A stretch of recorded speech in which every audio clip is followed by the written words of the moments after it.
Real Talk with Jodi and Michal. Real friends, real situations, real life. Authentic chats from the heart to the gut. Two best friends keeping it raw, real, and relatable. Hello, everyone, and welcome to Real Talk with Jodi and Michal, where we have real conversations from the heart to the gut. Michal and I have been friends since we were 3 and 4 years old, and we became closer when we were teenagers. We've had super fun times together, and we've had tons of deep, real conversations over the years. So here we are doing a podcast doing the same. Michal is a registered nutrition consultant, and I am a licensed marriage and family therapist turned relationship coach. On this podcast, we've chatted about life, societal influences, relationships, nutrition, everything from the heart to the gut. Hi, Michal. Jody, it's so good to see you again. I love doing this podcast with you because we don't live in the same state, let alone the same city anymore. And it just gives us an opportunity to connect regularly, right? That's right. It's not this, once in a while kind of, hey Jody, how's it going? It's so good. It's so good to see you. And it's so great to be able to share this type of relationship and our conversations with everybody who's listening, because we've been through a lot together, you and I, the good, the bad, the ugly, the amazing, the surprising. It's all we've as our lives have evolved, we've gone through all of life's happenings together, and Yeah. we have very different perspectives often, and very similar perspectives in some other times. And I think it's nice to see, and especially in today's society, that we don't have to agree on everything to love each other deeply. So true. I love what you said, how we are similar on many levels. We have very similar values on many things, and we differ, and we're okay with differing, which is such a valuable concept, really. And it makes me think about the work that I do, relationships, toxic relationships, healthy relationships, um, being able to communicate any people, any people, whether it's a romantic relationship, friendship, being able to communicate openly, vulnerably, even if we have different ideas, different opinions, is very healthy to be. It's just that ability to be able to hear somebody else out, even if you disagree, because It's that's going to happen in relationships. It's an interesting concept, though, I think. And I know we're a little bit off topic for today, but I think it's an interesting concept in society today Mhm. because as things have evolved, especially over the last 5 or so years, and we all know what we've all been through then, it was pretty traumatic. But it started before then, but I think things really escalated. Um, the the ability, so not only the ability, but the option of having discussion and having calm disagreements, Mhm. being okay to think differently and allowing differing opinions. The tolerance for that has gone down so much. And we surround ourselves, and I'm sure social media doesn't help, we surround ourselves with a bubble of everybody who thinks like us. And anybody who doesn't is excluded and bad. And that happens with all different types of beliefs and ideologies. And I mean, even in my work, it becomes obvious sometimes, and maybe in yours, where I'm really in this very specific nutrition world. And so I believe life is great and things are changing so fast, and everybody's coming around to this, and people are more in tune with their health and their wellness. And then occasionally I step out of that little bubble, and I And it's realize because of the people you're surrounding yourself with.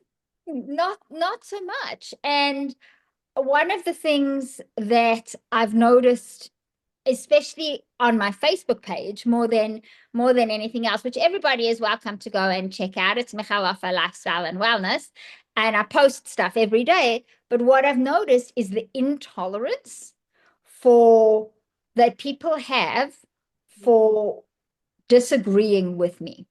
And the fact that people even have the time and the energy, if that's a whole other conversation, but it's not, it's you're bad, you're wrong, like F off, Uh, basically. And so when you say intolerance, are you talking about intolerance of your views if yes, they disagree with you?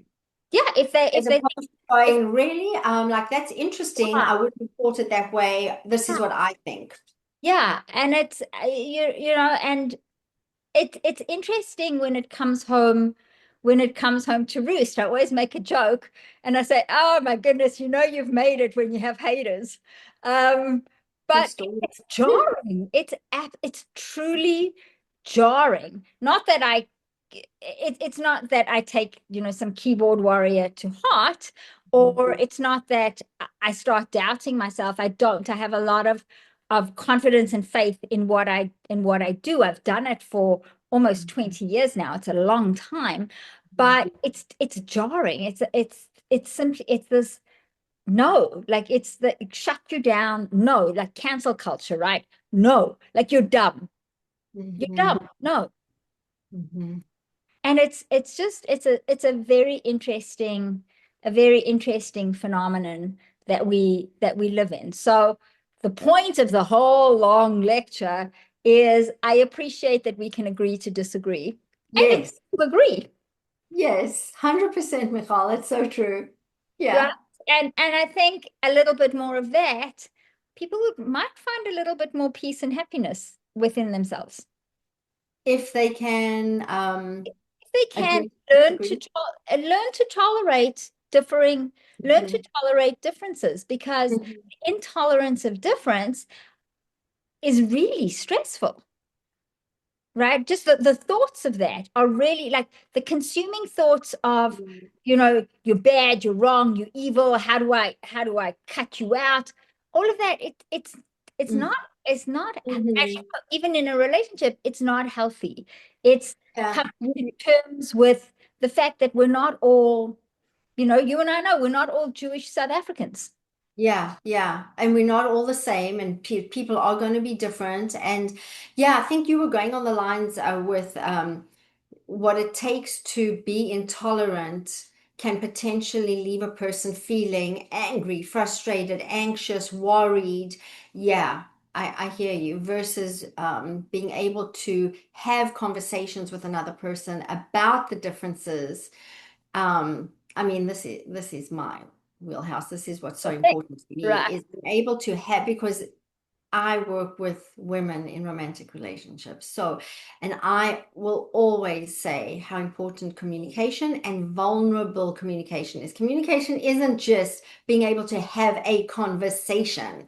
It's vulnerability that gets you deeper, that gets you exposing yourself, and then you can find differences that you might have to navigate. I mean, that's a lot of what relationships is about, is navigating differences in needs, navigating conflict, which is all differences, coming right back to what you're talking about. Right. And learning to advocate for yourself in a calm and productive way. Hmm. Hmm.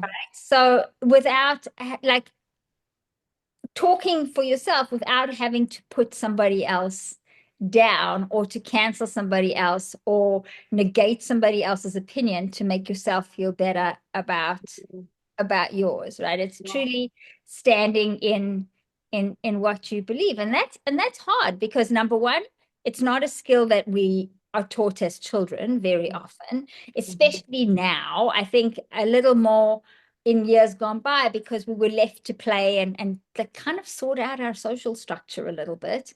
Although there's a lot about that, and we don't need to unpack that. But now with the online world, we're not as, and I say we as a society, are not as equipped to deal with in-person relationships. It's easy to sit behind your keyboard and anonymously spew whatever you want, and Hmm. with no consequence, with absolutely zero consequence. We don't see how we make somebody else feel.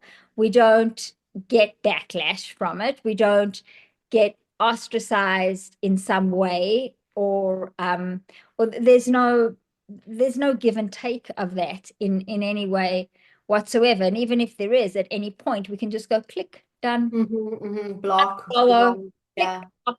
Yeah. yeah. Or Yeah, so you're talking about just human interaction, communication, and differences, and it makes me think about what you and I were talking about earlier and planning to discuss, which is um, change and yes, how difficult change is, because that's kind of fits in with what we're saying about differences. And when you and I were talking about let's discuss change, I was thinking about this concept of why is change so difficult. And I got to thinking about how our brains are wired for familiarity and safety. Our brains want to keep us safe, and when things are familiar, it's safe, even if what we're doing or our environment is not good for us. It feels safe because of the familiarity, and therefore we know it's what to expect. So even if something's not good for us, let's take an extreme just to make a concrete example easier to picture. When there is clearly abuse, sometimes for multiple reasons it's hard to leave, but one of the factors is the person knows what to expect and you know how to navigate it. You know how to navigate the person's moods or how to avoid getting hit, or it's the familiarity that feels safe in a way, feels predictable. So when it comes to, and keeps us stuck there, let me just say it keeps us stuck even if we're unhappy. So when it comes to change, um, our minds want to keep us where we are. And it's hard to step out of it. And other things come up in terms of fears, like the fears of what if? What if I don't know how to do it? What if I don't know how to change? What if it's worse? Fears of the unknown come up. And all of these factors make it hard for change to take place. I'll stop there for a moment so that in case you have things to say, because otherwise I will just keep going on. and I'd love to. What I did want to share was how that works in my world as well. And an easy example is people who are significantly overweight. Mm. And one of the many reasons that they struggle to lose weight, and there's multiple reasons, and it's not as simple as black and white, but one of the reasons is their entire identity is wrapped up in all of us. Our identity is wrapped up in what we look like in the mirror, and the fear of that being different Mhm. and the fear of changing, even though you know it's going to be good for your health, it's going to be good for your longevity, it's going to be, good for your social life because you'll be able to run around more and do things. And even though you know this, who am I going to be? How am I going to find? And it's not Yeah. actual, conscious thoughts, but it's Yeah. how am I going to function in the world if I'm a third of my size? Mhm. If Mhm. I'm half of my size. And people really, really struggle with that. And body image issues after losing the weight are often greater than body image issues before losing the weight because you're looking at yourself and going, that's not me. And you Yeah. hear about of people who've had amputations and those types of things too. But change is an any type. So it's any type of change, be it Mhm. change in a relationship, be it change in what you eat, be it Mhm. change in how you look, be it even something as simple as going to university is often a big deal for people because I've always been a child. Now I'm an Mhm. adult. And, Mhm. and we know that that first year or so of university is emotionally, socially really challenging Yeah. Well, because that's a big adjustment. That's like you say, in identity and also in you've talked about moving from adolescence to adulthood. That's a lot of changes though that take place in nobody's telling brain. you when to eat or to go to class or to do your homework, right? It's very overwhelming. It's interesting because it's the time of the year now when university has started, and I have, as with you, I have a lot of friends whose whose children have gone to university for the first time, and I live in a small city, so going to university means going away for the most part to university, and some of the kids are struggling. But anyway, that's Mm. I want to go back to you because you're the expert on the psychology of it, and how do we navigate that process of change? It's a very complex topic, actually, a very complex process, because of all the factors that are in. So if I go back to, there are fears involved, and I think it also taps into a person's need for, I'll speak from in terms of the work that I do, and Yeah. there's a common theme with women that have been in toxic relationships or unfulfilling relationships is this perfectionism. Perfectionism is a common trait. And I never want to say, you know me, I never want to say always, because there are, except to say that there are always exceptions. Um, and so when a person is perfectionistic, that can also lead to procrastination, because a person wants things to be so right. Like, how do I go about making these changes? And then the fears come in, and it's like it's hard to even get started because, but what if I don't do it right? But what if I don't know how to do it? And so a person gets paralyzed, gets stagnant. They procrastinate, and so easy to say I'll start tomorrow, which I guess it makes me think about dieting also. How often do people say, I'll start tomorrow, or I'll start on Monday? Well, I actually have I have a couple of clients who struggle with not quite binge eating disorder, but we'll call it overeating, mindless eating, like after dinner, like eating Yeah. beyond like way beyond their nutritional needs. Mm-hmm. A lot of them, I tend to, I work with men and women. These clients tend to be women. They are perfectionists. Mm-hmm. They have challenges in other areas of their lives, and we often, I know you and I have spoken about it, and I'm quite stuck in the premise of the way you behave in one area of your life is the way you behave in every area of your life. So the ability to make change in your relationship Mm-hmm. also gives you the power and the skills to make changes in other Mm-hmm. parts of your life. Mm-hmm.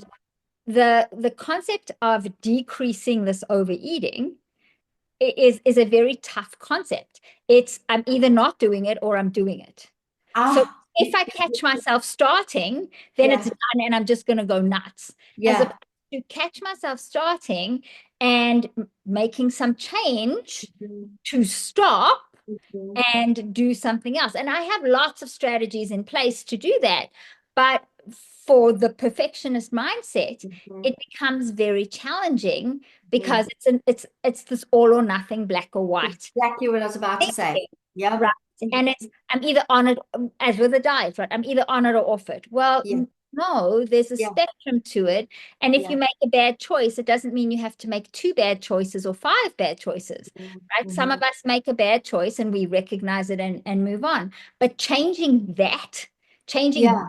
mindset must be incredibly, Yeah. incredibly difficult. Well, yes, it's changing mindset, and changing mindset is changing the way you think. And that's why I say it's complex, Mm. because yeah, it's easy to say, well, you've got to change the way you think, change your mindset. It's really not as easy as that, because you've got to first recognize what is your mindset. You've got to recognize what are the thoughts that you're having. Like I gave some examples earlier when I was saying that the thoughts that come up are but the what ifs. What if I don't know how to do it? What if I fail?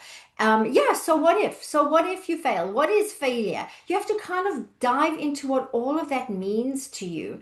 And when people have all or nothing thinking, there's this thought that I have to completely overhaul my life overnight, exactly overnight, and that isn't what it has to be. There doesn't have to be that pressure.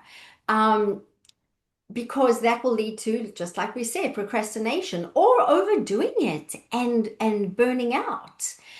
And the truth is, it doesn't have to be so dramatic to be powerful. Well, It can actually be the opposite. We can make small, consistent, realistic steps. and then create this bigger transformation. Sorry, I keep interrupting, but my thoughts are going crazy I here. know, I get it. So am I. I get it. Yeah. Yeah, so interrupt me too, please. But so it's interesting because one of the things that I say to these clients is you're not going to wake up tomorrow with the skills to do it. You Mm-hmm. have to build, it's like building a muscle. You're not going to wake up tomorrow with a huge bicep. Mm-hmm. Not going to happen, Mm-hmm. right? You got Mm-hmm. to go and do the bicep exercises and build your weight up. Yeah. Heavier and do the movements. It's not going to happen without doing some work. And then we go back to fear of the work, fear of not doing the work well, fear of the work not working, fear of it Yeah. not working fast enough, right? Right. And which comes back to how about just making small little changes because they will add up. But that now that speaks to impatience because people want to see the change right away or they give up, just like you're saying. Um, and another valuable trait that I think helps with change, it is I've started a list of like important lessons I've learned in life. And one of them that I have, and maybe one day I'll share them. And one of them that I put on there is the importance of flexibility.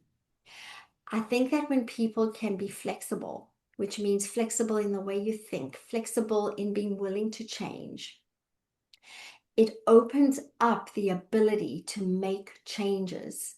Because think about being rigid, then you want to do something a certain way because you've always done it a certain way. And it's hard to see that that way isn't working anymore. Or we've reached a point where if you want a different outcome, maybe you've got to do something different to lead to this next transformation.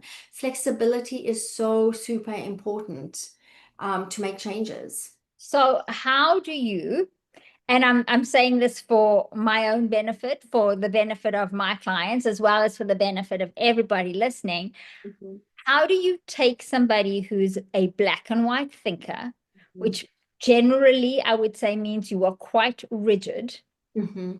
and It goes together. flexibility? And Uh, what? And become, Flexibility, or coach somebody to be more flexible, or yeah, develop skills to allow yourself to access at least some flexibility. yeah, yeah. So I look at a lot of what I do, I look at a person's cognitions and behavior. I look at both of those things. I do a lot of things, but I would say much of what I do looks at thoughts and behavior. And probably the first thing I would do is look at what is it about that? What are you afraid of? And it takes a lot of examining of why are you afraid to change? And what are you afraid will happen? And well, let's imagine if you did it differently, what would that look like? Sometimes it takes first kind of being able to even imagine the possibility. And then there's also motivation. Like what is your motivation for doing things differently? And how do you want your life to be? Because obviously, if you keep doing what you're doing, it's going to remain the same. So something has to change. What that is different for different people, depending on what you want. And people can work at different paces. And I'm not here to tell you how your life has to be, but I'm happy to help you get where you want to go. And behavior change sometimes entails just doing it. And that can feel overwhelming, but it can be just do something small that is low risk. Like, let's say a person has a hard time making decisions. So, this is going to sound silly, but truly, it really does work. So, make small decisions quickly. Wake up in the morning and don't give thought to what you're going to have for breakfast. Just pick something and do it. Don't give too much thought to what you're going to wear to work. Just pick something and wear it.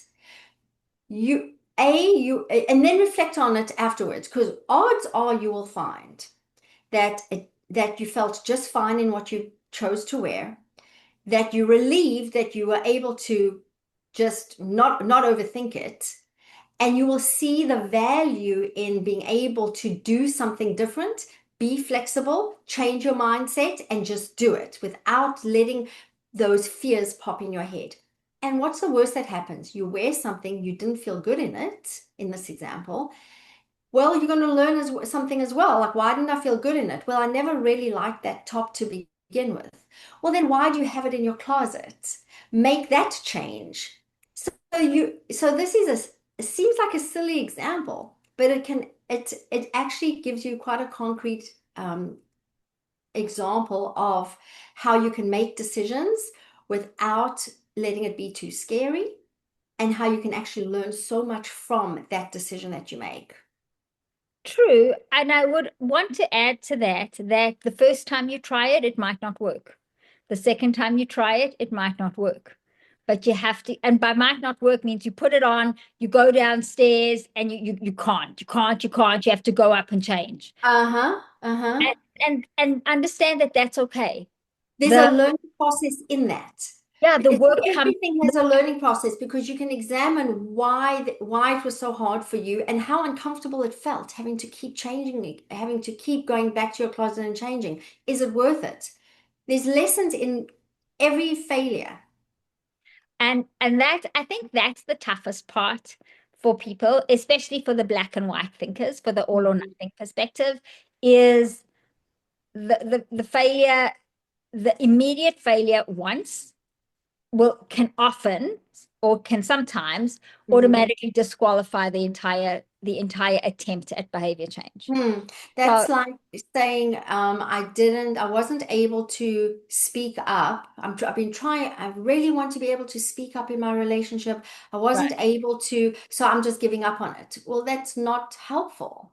Well, but it happens, right? It's, that 3 o'clock binge is often more about what you eat for breakfast in the morning. And if you're starting your day with a high carbohydrate load, you're more likely to be reaching for sugar at 3-4 o'clock in the afternoon. So try having some protein in the morning. Well, I had protein yesterday and I still binged, so it doesn't work. So I'm going back to having whatever I wanted.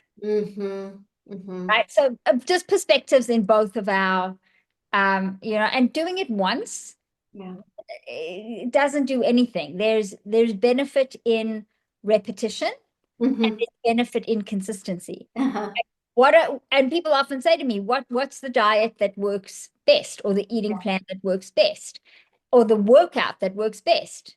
It's the one that supports your goals and that you'll do. Okay. The one that works best for that particular person. And that you will do. Because it can work best for you, but you won't do it. So then it's not really going to work best for you. It might conceptually be the best for you, but it's not. It's the one that you will do. So doing something, and you can learn to do stuff, right? We don't wake up every morning saying, yay, I want to clean my teeth. It's the best thing ever. But we've learned that it's important, it's good for us, and we do it anyway. So so what you're saying is, even when it's uncomfortable, or if it feels like a failure, it's still worth keeping on doing it. Yes. Because it is, like you said, the consistency. You said something else. We said flexibility was important. We said consistency. You mentioned something else. Oh, I think. Flexibility, consistency. I can't remember what else, but there was another concept that you said. So all of that goes into being able to just having the motivation to keep at it.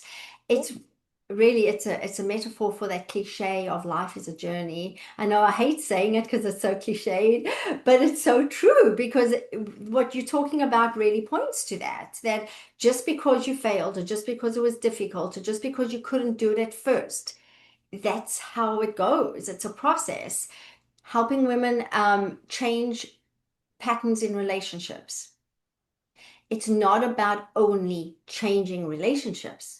It's changing. This is the same parallel to what you are saying about, well, the binge at night has to do with what you ate in the morning. So changing how you do relationships isn't just relationships you want to change. You want to change the way you think. You want to change the way you do things. Um, Even though nutrition is not my area, it is something that I advocate for my clients. I advocate for them to drink enough water, eat well, exercise, manage their stress, and get enough sleep. I would So add one super thing to important. Yeah, please. get outside, get some sun, get some sunshine on your eyeballs. Yes. And I mean, no sunglasses, no Yes. glass. Get some sunshine on your eyeballs. It doesn't have to be at 2 o'clock in the afternoon when it's the Mhm. hottest time of the day. Actually, the best time of the day to do it is in the morning. Yes. If you Sorry, what did you say? if you can. Sometimes, I mean, if you Yeah. more north climates, it's not always sunny in the morning. But there's Yeah, vitamin right. those types of things that can help here. Sometimes you have to change it slightly depending on where you live or your work schedule or something. Like I love um taking my dog out for a walk in the morning. A, it's relaxing. B, it serves that purpose, just like you say, getting sunlight. It gets me moving. It improves my mood.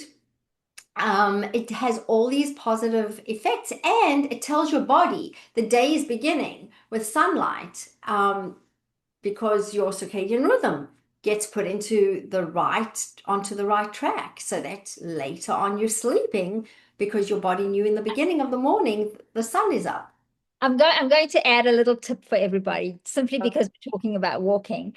So one of the things that we know is that if you're looking to manage your blood sugar, and most of us are, a 10-minute walk after a meal not Mhm. only supports your digestive system, but it lowers your insulin. It helps to lower your blood sugar and your insulin levels, which is particularly helpful. So if you're thinking, and I was going to end our chat today with, if you want to if you want to create some change, think of one small thing that you can do today, that Mhm. just one small thing, as you've spoken about, and one small thing that's especially at this time of the year, no matter where you live, that's relatively easy to implement, is a 5 or a 10 minute, doesn't have to be long, could be 30 minutes, that would be fab, but a short walk after a meal, especially after your heaviest meal like dinner. And our grandparents often did that. If you think about your grandparents and your great grandparents, but now everybody just moves from dinner to the couch to watch Netflix. Mhm. And no, move around a little bit after dinner. Anyway, that's just one small thing. But No, back to I like that. No, don't dismiss that from what you're saying, because I think that's valuable. It's a bit, and it's a valuable tip in itself, but it also speaks to the point that we're making, yes, where when change can be difficult, but it doesn't mean you have to do everything at once. Start with something that you can do small, like just like you said it. Even if you can't go for a long walk, do a 10-minute walk after dinner, or once even if you once a day. once a day. Exactly. So, like for instance, if I think about some of um, like I was saying, I help women with multitude of areas in their life. So if you want to start small, start with healthy nutrition, like you said, going for a walk, maybe adding that one glass of water that you know you're not reaching the amount of water in a day. Maybe if you're trying to make decisions more easily, like I said, make decisions on small things. If you're trying to speak up on small things. Do low risk things for now. Speak up when your friend says, let's go to the movies, and you really don't like going to the movies. You'd rather go out for dinner. Speak up on something that's low risk, where you're not going to really lose much. Practice little things. Meditation. How often do people say, I don't know how to meditate? Do it for 1 minute. Start somewhere. And I think also understand, like these types of things, people assume that meditation is sitting in silence staring at nothing. It's not. It doesn't have to be. There's And that your mind has to be empty. That's why people also think they can't do it. yeah, and there's so many apps out there that allow you to meditate for a minute. A minute. Mm-hmm. 1 minute out of 24 hours in the day. 1 minute. It really doesn't matter. If you need to start working out, you're not going to go to the gym and lift heavy weights like Jodi tomorrow, right? It's not gonna happen. But maybe you take the stairs, or maybe you take one flight of stairs and take the elevator for 4 flights, just to start, rather than taking the elevator for 5. Doing Change something different. have to be huge. It can really be the tiniest thing. I remember I started with one client of mine. I might have shared this story before, where she was a very, very poor eater, and she came to me and she said, nothing works for me. And we'll talk about mindset on another podcast, I think, because nothing works for me sometimes means nothing ever will, because we truly believe nothing works for you. But I digress. So nothing works for me. I said, okay, let's look at everything that's going on. And her diet was awful, awful. But one of the things that she was doing was drinking a ton of Diet Coke, a ton. In a can. She was drinking cans and cans a day. And we started by reducing her Diet Coke consumption by 1 can a day. 1 can. I love it. That's it. That's all we did.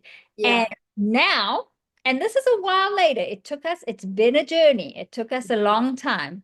She no longer goes and buys herself pastries every day. She doesn't like deal with DoorDash or meal delivery every single night. She cooks and preps for herself. She understands the concepts of nutrition and low carbohydrate eating. She doesn't eat pizza anymore. But it all started with 1 can of Diet Coke. It didn't just get there by you saying this is the plan, and she hopped onto the plan. Yeah. And sometimes, some people can do that. Yeah. Great. That's great for them. Yeah. For a lot of people, that's incredibly overwhelming. Incredibly. And I work in a clinic where we put people on pretty strict detoxes and nutrition programs and supplement programs. That's really, really challenging for them. And my role and my job in these programs is to teach people how to make this work in their lives, even if it takes a few extra weeks, even if it takes, a little longer or a lot longer than we expect. There's a reason that we need to do this. And how do we make it work for you, not simply physically, but mentally as well. So, and it also involves speaking up and a lot of the emotional stuff that you've spoken about, because how often do you go out for dinner, or you're at somebody's house for dinner and you don't want to say no thank you, or I'm on a special diet, or I can't eat that right now. It's and that doesn't start with just speaking up for yourself. It starts with one Diet Coke. I love that. It's like a slogan, Michal. Yeah, just starts with one Diet Coke. But I think you can probably find something like that small and that incremental. And you've spoken about a lot of tips that works for you. You said, that we can make a decision that's very low risk. So, hey, Jodi, let's go to Starbucks for coffee. Well, Jodi doesn't like Starbucks, and for all of the reasons. And she's like, you know what? Let's try this other coffee place. Absolutely. It's not even movies or dinner. It's like there's low risk because it's still coffee. But it's speaking up and saying, how about this? Yeah. And as opposed to just saying no and shutting it down, coming up with an alternative. That's what you just gave there as an example, why I said this is so complex, because it's not just about like if you coming out of toxic relationships, and you realize that you need to speak up and be able to make decisions for yourself. It's not just that. It's how difficult it is to even begin doing it, the change in the mindset, and that now ties into, like you just said, it's about how you say it. So now we're talking about communication and assertiveness. So there are just so many skills involved which can be overwhelming. But at the same time, as you and I always talk about, we break things down in such a way that it's not overwhelming, and we make it simple, and it's one little step at a time, and we're supportive. So there are ways to do this. Anything that someone's struggling with in their lives, there are so many resources, and nobody has to do it alone. So it can be overwhelming, but there are ways to break it down so that it doesn't have to be. And like we've been saying the whole time today, just doing one little step gets you closer to that bigger transformation that you're seeking. Yeah, just like my client, she can look back now and go, "Oh my goodness, I can't believe that that was me." Mm. Right? Which is a big deal, Yeah, right? for And sure. it all adds up little bit by little bit. And I think we've given some helpful tips today for anybody who wants to even begin to think about, because you have to think about making change, Yeah, yeah. and identifying what change and where you'd like that change to be, and what you actually want to achieve, getting in touch with exactly what you want to achieve very specifically, and why. Right. And not just because, and I'll use my perspective, not just because I want to look good naked in the mirror, but why? Why is that important to you? And why is that important to you? And why is that important to you? Because an aesthetic goal is very rarely a a huge driver of change.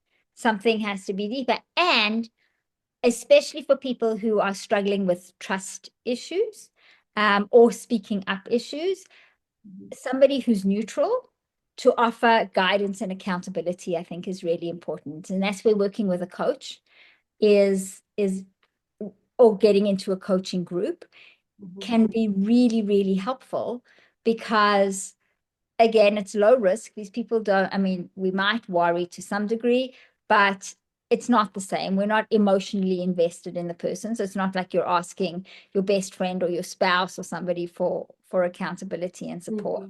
Mhm. And Mhm. and you also know that there's generally, I'm not going to say always, but there's generally, or in an ethical relationship, there's no ulterior motive, right? My ulterior motive is to get you to your goal, Yeah, is yeah. to empower you. And I don't like the word empower. It bothers me.